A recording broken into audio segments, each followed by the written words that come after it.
Sahabat setia Gowor yang dikasihi Tuhan, Shalom, happy weekend untuk kita. Hari ini adalah Sabtu 21 September 2024. Kita merayakan pesta Santo Matius, Rasul dan penulis Injil. Nama Matius dari kata Ibrani Matai atau Matiyahu yang berarti hadiah dari Allah. Matius disebut juga Lewi dan berprofesi sebagai pemungut cukai di kota Kapernaum. Ia dipanggil Yesus untuk mengikutinya. Dan segera Matius meninggalkan rumah cukai untuk mengikuti Yesus. Banyak orang mencemooh Yesus karena ia memilih seorang pendosa sebagai murid. Di kalangan masyarakat Yahudi, pemungut cukai itu dipandang sebagai jabatan kotor, pendosa, dan dapat disejajarkan dengan pembunuh, perampok, penjahat, juga pelacur. Karena mereka menjadi sahabat dan kaki tangan Romawi, bangsa kafir yang menjajah mereka.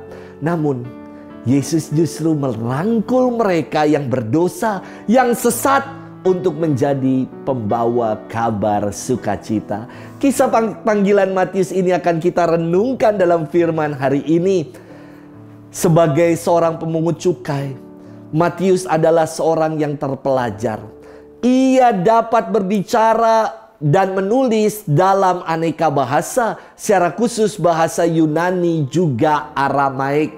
Menurut tradisi lisan, setelah Yesus naik ke surga, Matius mewartakan Injil dan berkarya di tengah orang-orang Kristen keturunan Yahudi di Palestina selama kira-kira 15 tahun.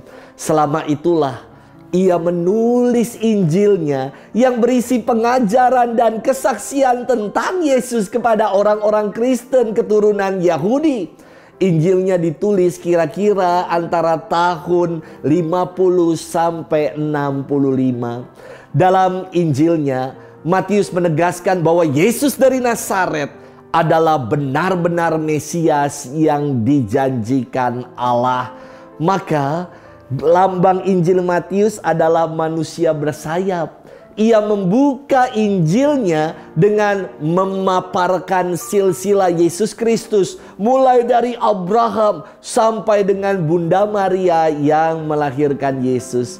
Dan silsilah itulah Matius ingin membuat jembatan, ingin merajut, menjahit jembatan antara perjanjian lama dengan perjanjian baru, bahwa Mesias yang dinubuatkan dalam perjanjian lama hadir di tengah-tengah kita, namanya adalah Yesus.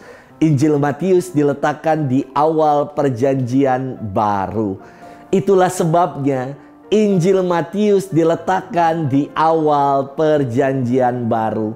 Setelah menulis Injilnya, Matius pergi ke arah timur, ke Masedonia, Mesir, Ethiopia, dan Persia.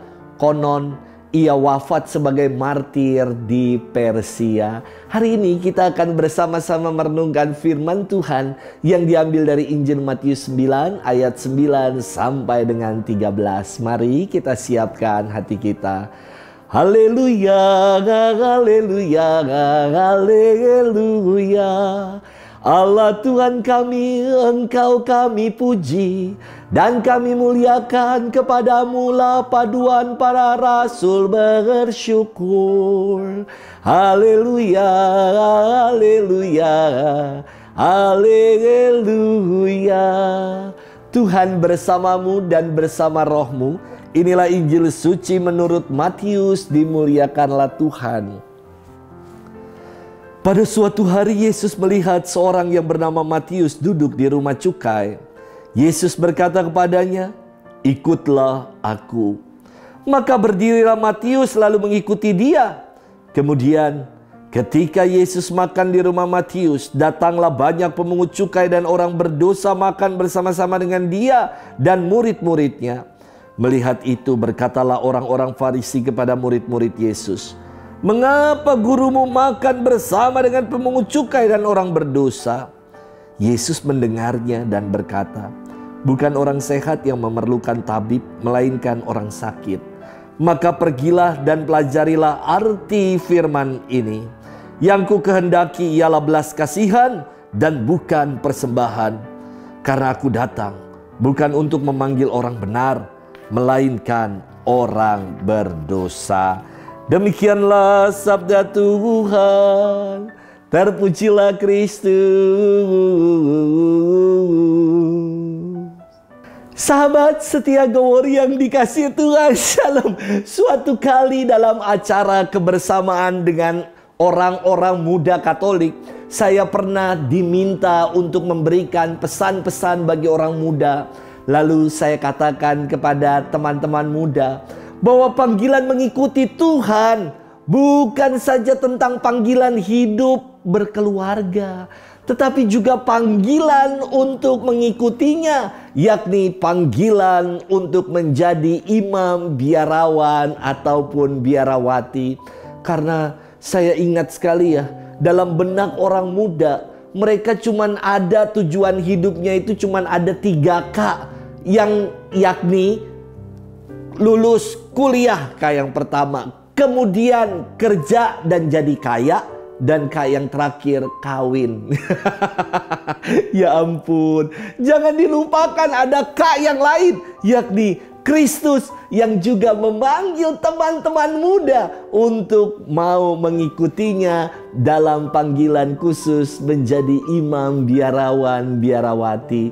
Sahabat setia Gowori yang dikasihi Tuhan, firman Tuhan hari ini berkisah tentang panggilan Matius, seorang pendosa yang dijadikan Tuhan sebagai rasul dan pembawa kabar sukacita. Matius menjawab panggilan Tuhan dengan perbuatan yang mantap, yakni dikatakan dia berdiri dan segera mengikuti Yesus. Sapaan Yesus kepada Matius, ikutlah aku, dijawab bukan dengan kata-kata baik Tuhan, Injil Tuhan, oke Tuhan, yes Tuhan. Tidak. Tetapi jawaban Matius untuk ikut Tuhan adalah dengan memberikan dirinya, meninggalkan meja penukar uang dan rumah cukai untuk bergegas ikut Yesus. Tentu ketika Matius bertobat, banyak mulut-mulut yang akan menghujat dan tidak percaya kepadanya. Pendosa kok dijadikan pembawa kabar sukacita, antek Roma kok kini menjadi penjala manusia. Namun Matius menunjukkan pertobatannya juga bukan dengan kata-kata, tetapi melalui kesetiaannya mengikuti Tuhan hingga ia wafat sebagai martir.